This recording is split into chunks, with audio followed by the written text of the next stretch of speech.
En los pueblos siempre amantes de sus bellas tradiciones y costumbres,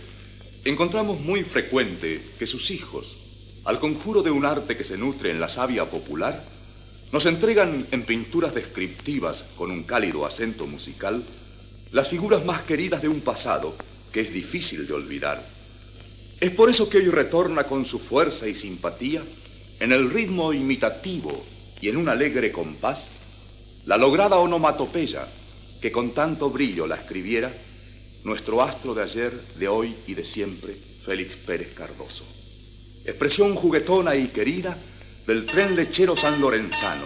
que uniera y transportara en bohemias madrugadas a mujeres laboriosas y a artistas trasnochados que buscaban el refugio tibio y bello